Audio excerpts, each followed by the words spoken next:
So Westman welcome on one of the top ranked players in 2023, Bol Bowen. How you doing, man? I'm doing good. How are you? Pretty good. Well, this has been a wild year for a lot of guys, and you've been able to continue to rise up. And now we see yourself coming to your first rankings now, ESPN top 25, the second one for 2023. Just take us through what it feels like to be in your shoes right now. It feels good. You know what I mean? I think that I still have a lot of work to do before I can really like accomplish my real goal and make it to the NBA. Mhm. But I'm happy I'm on track. But it just means that I got to keep working because there's still the 16 other guys in front of me in the ultimate position I want to be as the best player in the country. This is a wild journey for you, and I kind of want to go through your story a little bit because it is a unique one. You're obviously born in Egypt, and then you come over as a refugee to America. Take us through that, though. I mean, obviously, you weren't really completely probably remember it all back there, but just take us through kind of having that heritage behind you. I mean, it's definitely cool to be able to say like I don't remember too much because I was a baby, kind of, but everybody starts from humble beginnings. So like that's what I can take away from it. You live in a small town. I think there's about 5,000 people that live out there. Living in a really kind of small city, little small community. What's like growing up and living out there? I mean, it's like to be honest, it's nothing like too like you're different. You just don't like go out as much. Like you know what I mean? It's just less distractions. Like I said, like you can really just focus on what you want to become. And for me, that's being a basketball player and making it to the NBA. So I can just like when I come home, I'm just still like focused on you know just working out and getting better. Without a doubt. And you have this big breakout now because you play high school out in Rhode Island. That's really where your freshman season went down. You had a huge year out there. Just take us to that freshman year, though. You guys had a 17-1 record, a long winning streak involved in that. You averaged big time numbers. Take us to your freshman season. That was a good year for sure. It was a major learning curve. I'm thankful for the seniors that we had last year. I mean, I think that they really helped me put in the position I am today. And it was a good season overall. Like we just learned so much and we just got better and just continued to work and develop. Unfortunately, we weren't able to win the championship, just something that's still on my goals to, and kind of right that wrong because I believe that that team deserved the championship. But coming into this year, you know what I mean. I was really excited to have an opportunity to defend our ISL championship and to win the NEPSAC championship. But I mean, I'm not sure if we're gonna have that opportunity. If it does come, I'd make the most of it and hopefully bring the school's first NEPSAC championship. As you mentioned, you had a lot of seniors on that team, which means that you're going to kind of have a lot bigger role this year. And you already had really solid numbers last year, but just looking back at that, what are some of the biggest things you wanted to improve on and work on from last year to be able to implement your game by sophomore season?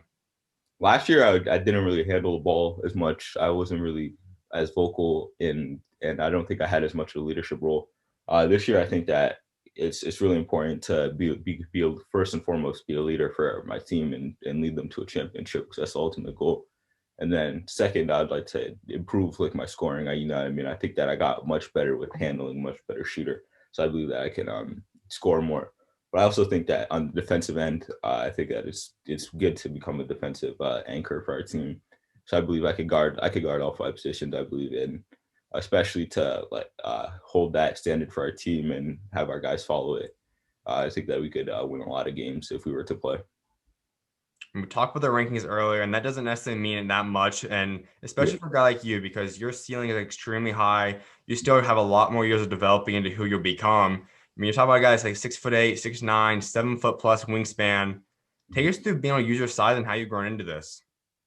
Growing up, I like, what I mean, I always was playing the guard position because, I just had the ball in my hands and like I think that that shows like and kind of that like I kind of play how I played when I was younger now. I'd get the rebound, just dribble it down and try to score in transition or make passes or make the play. And I was like the main playmaker. And then, when I first started playing high level basketball, I had to take a step back because I wasn't at the my skill set wasn't at the time where I could, take get the rebound and take it down the court. I was still becoming an outlet man and stuff like that. So I think that my like track of like from where like I came from and where I am now, I think that it just added to my versatility as a whole. And I think that that's the most important thing. I could continue to be just versatile and just become extremely skilled. Being 6'8" is not always easy, especially on a sophomore body, and I can imagine it's still even growing some. Mhm. How have your body adjusted to this? How have you got used to being this tall at such a young age? That's a good question. I think it's just the amount of like work you put in, like getting used to your body. Like Mhm. I think that like the more like you put in like work and like you just get used to your body and just get comfortable like playing.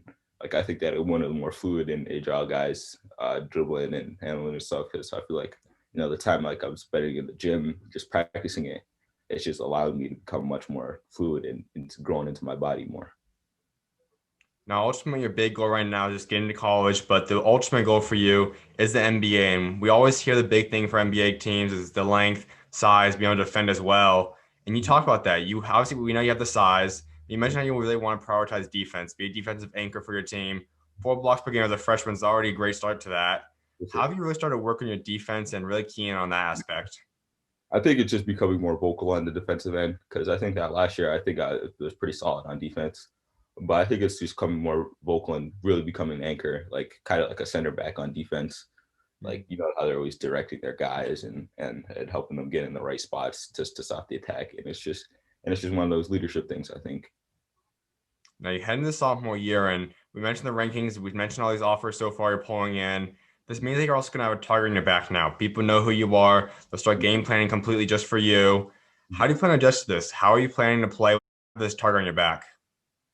I mean, it's something I definitely thought about for sure, but I mean, like you just gotta go for it. Like this is what you're built for. I mean, this is what you work for. Is like, I mean, you just gotta like just fall in love with the process, and it's what I love to do. So it's just like I don't feel like I gotta have a chip on my shoulder to, oh my God, like this guy's gonna be coming after me. I'm just gonna do my game and just do what I love. And if they can stop me, they can stop me. If not, they're not. And I know that there's very few guys that are going to put in the preparation that I put in. So I think that adds to my confidence. And when I line up against him, I know that he's not spending as much time in the gym as I am. So that just means that I know I'm going to be able to tear him up when we get out there. Take us through your workout routine. You mentioned how you put a lot of work in. Take us through what does a typical day in your life look like in terms of workouts, in terms of practices? Yeah, I'm literally just about to go to the gym after we hang up. But I go like I have a family gym here in Vermont, and we have a shooting machine in there, and there's a weight room. So I usually either put up 500 or 1,000 shots, depending on how much time I have on the gun, and then I go into the weight room, and it's good.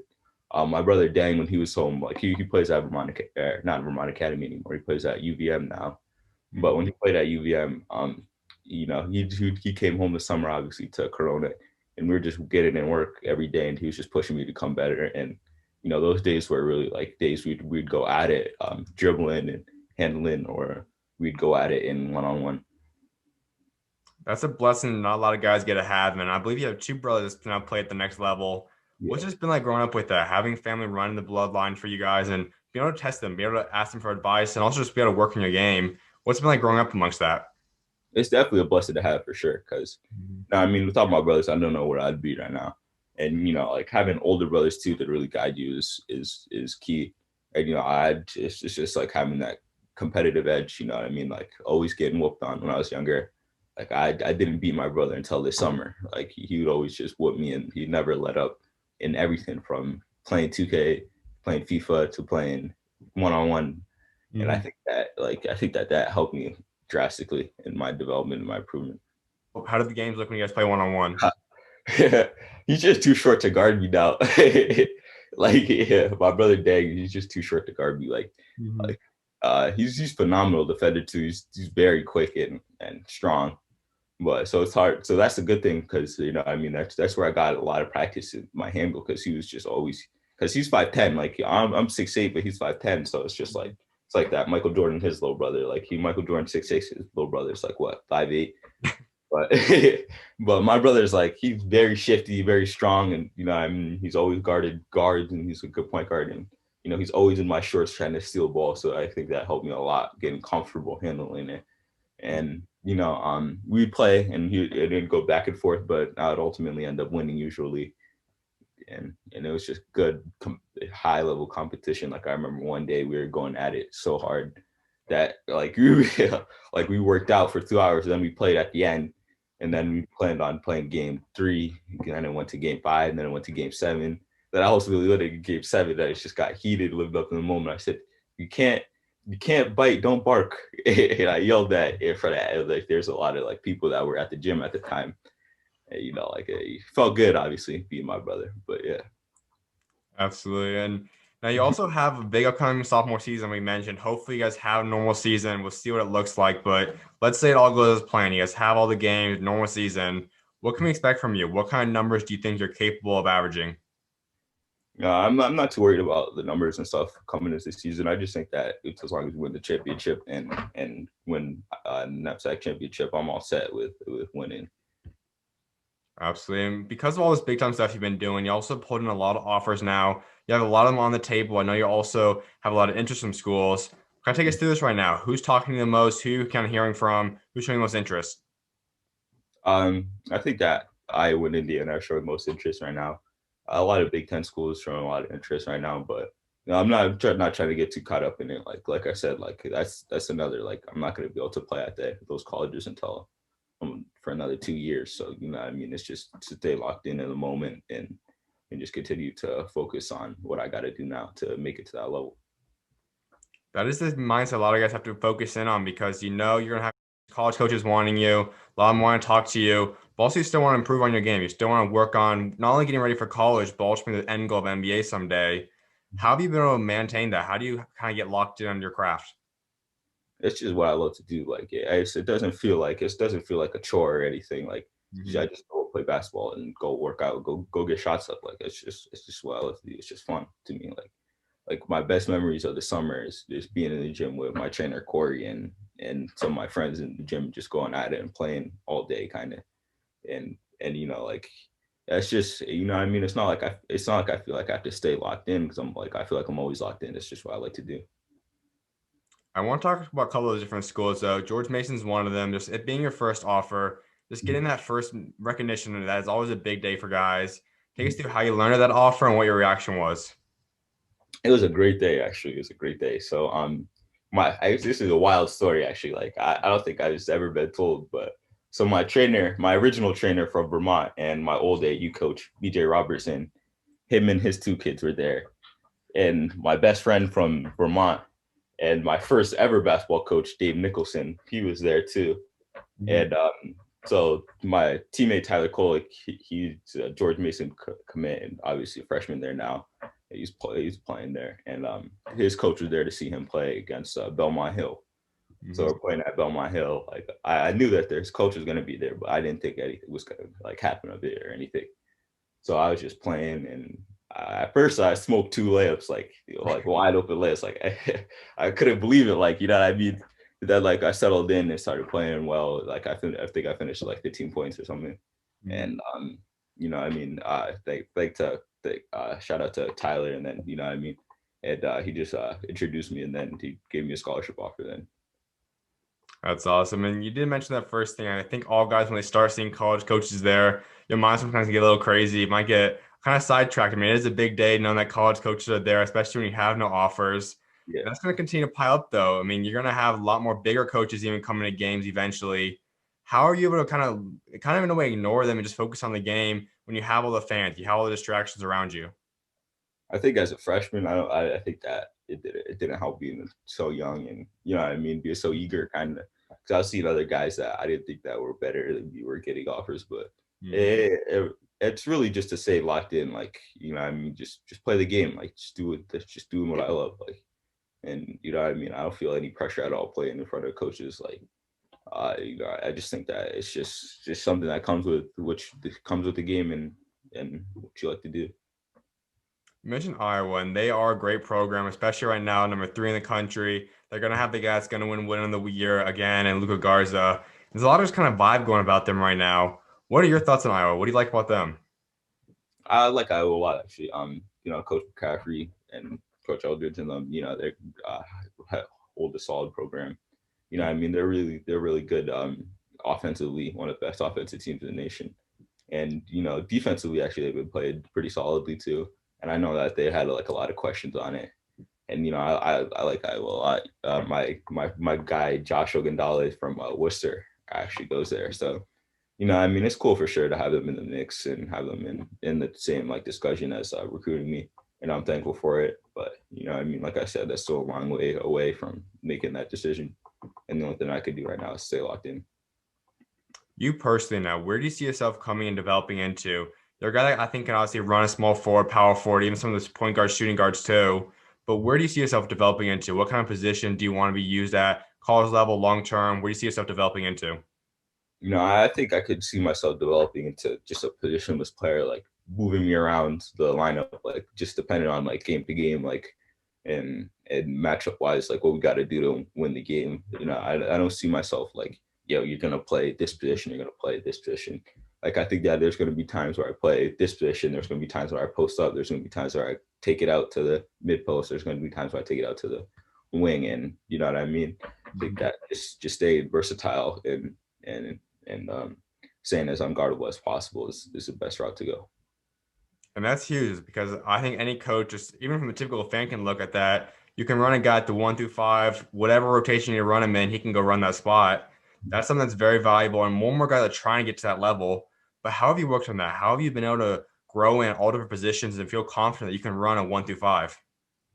My trainer Corey Wright had puts me in great positions to succeed. Like he's a point, like he used to play point guard at the Division 1 level, so he really like knows all 5 positions very well. And no, he put me like through the ringer this summer, and we did a lot of handle work. That was the number one thing that I have really felt like I needed to improve on, is getting a better handle, and I'm still improving on that. I think that I'm far from having a real solid handle, and he really just helped me develop that versatility for sure. Another thing that is pretty much one of the biggest leading factors for anyone's recruiting too is the coach. So, what would your dream coach look like in terms of the personality, the game plan, the kind of what they look like off the court, their history? What do you want to coach? What would your dream coach makeup look like? I mean, I really don't think like there's really like a perfect like dream coach out there. I think that it's just depending on fit and what fit is the best for me at the time. You know what I mean? If a coach is gonna allow me to do my thing, that's what I'm gonna go out and do. You know what I mean? The final school I want to touch up on you mentioned too is UI, a few big time players right now. What do you think about UI and what they're building out there? I think Indiana is just a great program. You know what I mean? Obviously, one of the most storied programs in the country for sure with Coach Knight. And I definitely like what they're building out there. They're definitely building something special. You know what I mean? It's something I haven't like really put that much thought and time into because I'm still young and got a long time to go before I got to make the decision. It was a little bit ago. You did make the move to 2023. You reclassed. That is something we see a lot more guys looking at too for development reasons, just to get back with normal age. Yeah. Take us through that move. Why you just had to reclass? I was already young for the class of 2022. Like I was, my birthday is May 21st, 2004. So like we were getting out of school, and I was playing guys that were sometimes like 2 years older than me because they already reclassed. Like I remember I went to the hoop group future All American camp, and I was like, I just had turned 15 there. And there was guys that are like 17, about to turn like 18, and you know what I mean. There's guys like grown men. I felt like that were just much older than me and much like more developed. I think that I needed to take that year to get you just get developed and to really just take another year to get ready.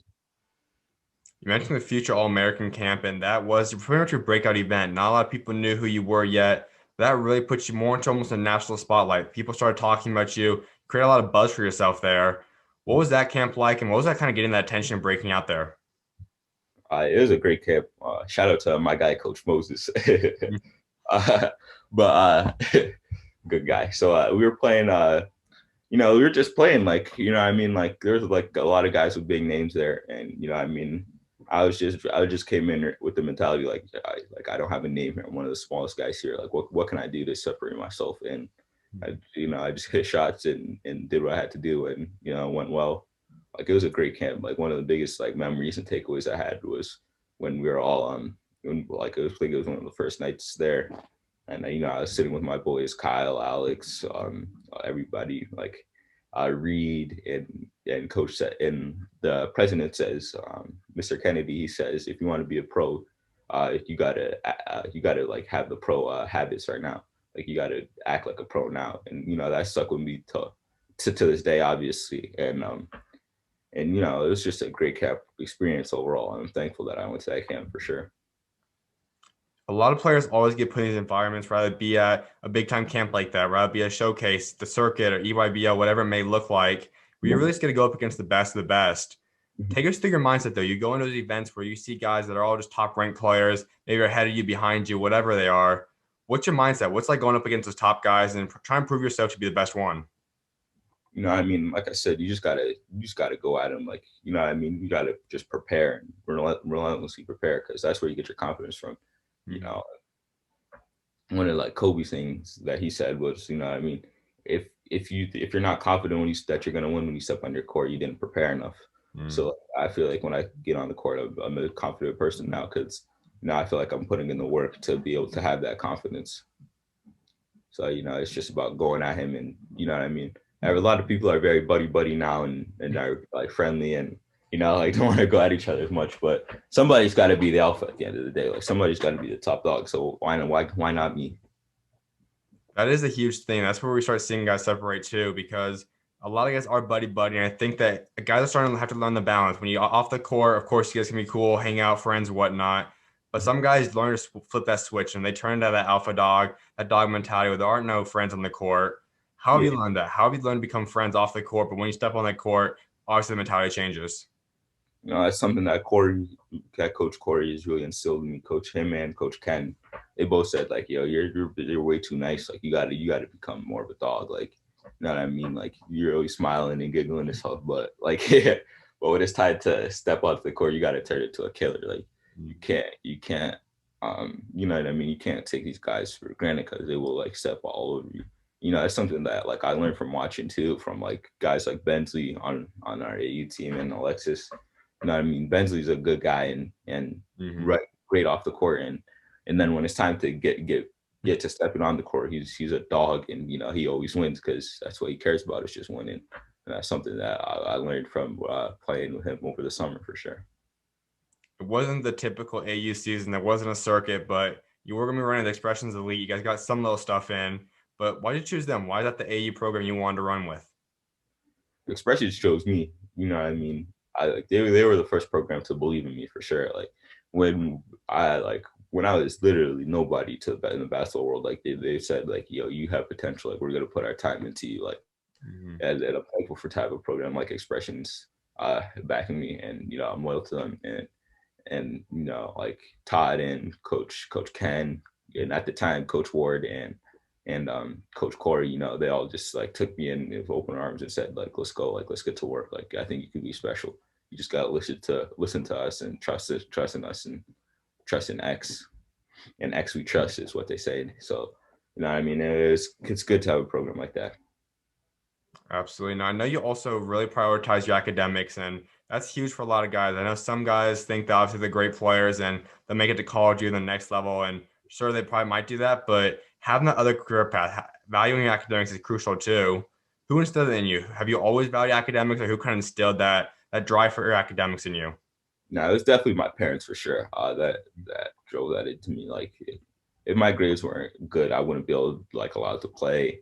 Like it was always like one of those things that my parents definitely instilled into me, and I'm thankful they did, because it's important. You know, I mean, a lot of guys are always like, oh, I could be a 5-star kid and not like, you know what I mean, like go to any school I want.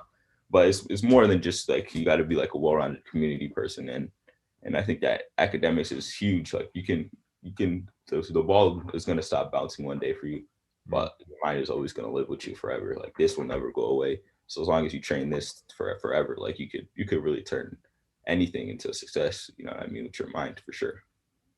Couldn't agree more, man. A few more things before I let you go. One of which I know you also were adopted, and that's when you came to America. And that's something that's big for me too. My family's adopted my sister, and that's kind of a big world that my family's heavily involved in. Kind of Yeah. just take us through that, like having that background to you. I know there's a lot of kids that go through that too. Yeah. How have you got accustomed to that? And also, how have you kind of been able to be a mentor to other kids that are also going through that? You know, I mean, it's just, I mean, that's a great question. That's tough. You know, like it's something that, um, you know, that happened to me, but it's probably, you know, everything happens for a reason. You know, what I mean, God puts you through trials and tribulations. Like when you face adversity, you can either like sit down, or you can stand up and face it head on. And you know, what I mean, that's something that I'm thankful that my parents did for me. and definitely thankful for life, for being in the situation I am now. And I mean, it's just humbling for sure. Absolutely, man. Well, a few more things before I let you go. One of which I was like wrapping up discussing legacy, and that's something I think all guys want to do. So when you are done playing basketball someday, what do you ultimately want your legacy to be? What do you want to be remembered for what you achieved both on and off the court? I just want to be one of the greatest to ever play basketball. Like I want to be in that same conversation with the all time greats. It's just what I love to do. Like I just think that basketball is one of the best is the best sport and the best art form in the world. And I just want to be one of the all time greats, win numerous championships and accomplish as much as I can. And because I know that whatever I do, if I leave it all out on the court, you know what I mean, and give it 110%, that I can go to bed at the end of the day happy with what I did with my career. I don't want to have a time where I look back and say, man, I really wish I gave it more time here. You know what I mean?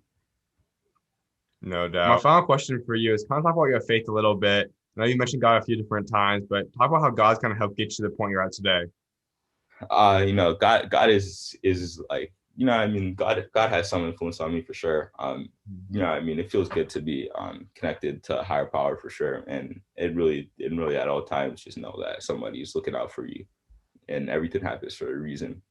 So it's great to have faith, and I think that faith's important, and especially in today's world where there's so many temptations to sin and temptations to do this and that. That it's good to have something to bring you back and bring you to become humble. Absolutely, man. Well, I definitely appreciate you taking time to come on today, and I look forward to see what God's got next for you, man. Of All right, thank you, man. Take care. course, y'all welcome on, man. God bless. All right, you too.